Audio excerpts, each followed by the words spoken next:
times. This time, Houston wins this one. 109-94 is the final. Jalen Green pumps in 38 points. How about Alperen Şengün?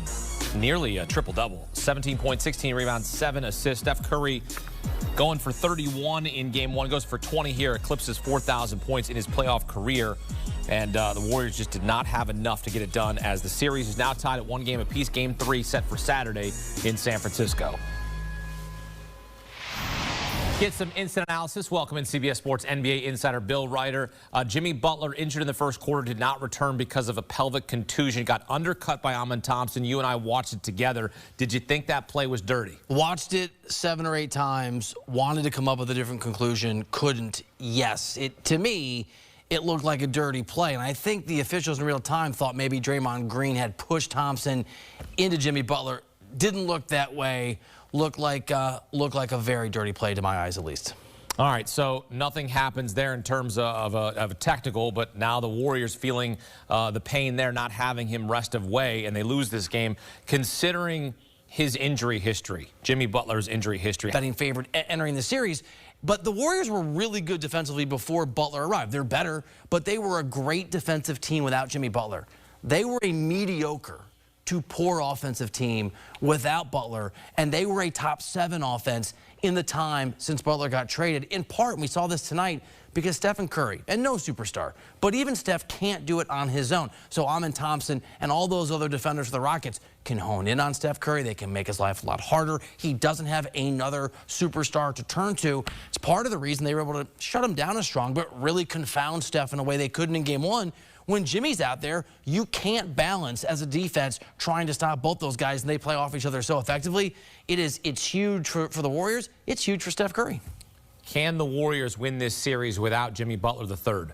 Great question. They can win the series, and they probably won't win the series without Jimmy Butler if he were not to play. And I say that as someone who, in all the predictions we do here on CBS Sports HQ and just as sports fans, who was the most sure of this pick when I said the Warriors would beat the Rockets, for all the reasons that were evident until Jimmy Butler went down. And I knew they were down in that game, but with Butler, it's just a different Warriors team. They have more experience. They're able to exploit in a lot of ways the fact that the Rockets have not played this kind of basketball. But Houston's incredible physically, dirty or otherwise. They are the best offensive rebounding team in the country. They are big, they are long, they are tough. Those are all things Jimmy Butler helps to combat. So yes, Akeem, can they beat them? Yes. Are they likely to? I think the odds flip from being very heavily likely the Warriors win a good series to the other way around. Got a few days to rest up. Hopefully, for Golden State's sake, it's enough for Jimmy Butler. We'll see about that as the series moves to San Francisco on Saturday. Happy to go back home with a split. Houston had to earn it in Game 2. After only 7 points in Game 1, Jalen Green showing up big in Game 2. 38 points, including 8 made threes, Bill. What was different for Jalen Green in this game? Different day of the week. He's one of the streakiest shooters in the NBA. Şengün is not going to go create his own shot. The guys that do that are maybe Amen Thompson and Jalen Green, if he can get in rhythm. And he got the second bucket of the day, minute and a half into this basketball game. Doesn't seem like a big moment, but he hit that first shot, and he's the kind of player, hits his first 2 shots, he's lights out. Misses his first few shots, gets a little cold, he struggles. He struggled in Game 1. He didn't in this game because, Akeem, he's one of the streakiest guys out there, and the streak played to his benefit and the Rockets' benefit tonight. Rockets had more threes in the first half of Game 2 than all of Game 1. They finished with 15 in the victory. Do you think Houston can sustain this in a 7-game series? I think that they can sustain the level that they need to play at to beat the Warriors, as we discussed, if there's no Jimmy Butler. But no, they can't sustain this level of offense. They're good, they're fine offensively, they're okay offensively, but they don't have, again, a single guy. You know that Donovan Mitchell is going to be that guy if you're playing the Cavs. You know that Stephen Curry is going to be that guy if you're playing the Warriors. Go down almost every team that has a chance to be outstanding. You don't know who that is in Houston. You don't know who's going to go get you buckets with 6 minutes left in the fourth quarter of a close game. If we get to that point over the course of this series or another series, Jalen Green is one of the answers, and Thompson's one of the answers, and Van Vliet's a veteran, but he couldn't buy a bucket in Game 1. So no, they're going to be inconsistent as a shooting basketball team in terms of shooting percentage and efficiency, because they have been all year. If they're going to win, they're going to have to do it in the margins on offensive rebounding. They're going to have to do it points in the paint, get down transition, confounding Steph Curry, and they're going to have to do it with a little bit of luck, and you don't want anyone to get hurt. But from the Rockets' point of view, Jimmy Butler playing would be a pretty nice break if you're Houston. Rockets have to do something they have never done before. That's beat the Warriors in a playoff series. Houston 0-4 all-time in playoff series against the Warriors. Series tied at 1 game apiece. Moves to San Francisco on Saturday. Bill Ryder here on CBS Sports HQ. Appreciate it, my friend. React with what you have to do in terms of, making a sub and trying to think about new substitution patterns, who you want to pair together, all that kind of stuff. So obviously feel terrible for Jimmy. Hopefully he's okay. We'll see. He's going to get an MRI tomorrow.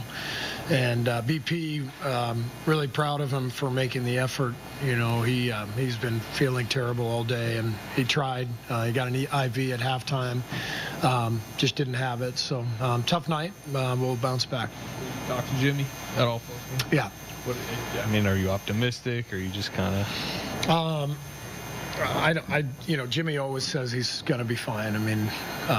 But we have to wait to see with the MRI. What did you think of the foul, or how he went down?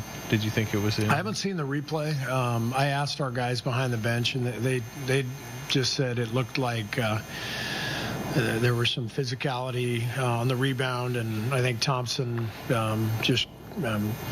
inadvertently found himself underneath Jimmy just based on the tug of war that was going on there. So we didn't think there was anything wrong with the play. It's just one of those plays. What did you generally think of just kind of the physicality and tension that seems to be rising in this series? Yeah, Houston played great. They were really in the first quarter. Got pretty contentious. What were you talking about there? What was your? Just the usual stuff. It's playoff time. Everybody's hyped up. I think I was mad because Gary got tripped. Gary had a dunk, clearly got tripped, and I thought there should have been a foul called, and it wasn't. But the stuff happens, and I thought tonight's game was all about Houston just outplaying us. Did you say anything to Draymond after that fourth quarter? It seemed like he got a little chippy. I haven't talked to Draymond yet. He's a competitor. He's always going to be in the mix, and so I'll ride with Draymond forever. The guy's an amazing winner and competitor, and it's not ideal when a crowd is, chanting F you, Draymond. It's just, I don't know. It did in Boston a few years ago in the finals. It is what it is. That's something that you guys talk about prior to. I'm sorry? That's something you guys talked to Draymond about prior to getting used to. No, Draymond's, he's been around forever. Remember that, the guy has kids, and, it's like there's kids. I don't know. Maybe I'm old school, but I'm all for the fans cheering for their team, and if they want to yell at the opponents, great, but I don't know. I just think FU it's a little much. Steve, after Jimmy went out, did you notice the Warriors maybe key in on Steph a little bit, or what did you notice from how they defended you? After Jimmy went out? After Jimmy went out. Well, they were keyed on Steph anyway. They're going to be really aggressive. They're going to blitz him. Obviously,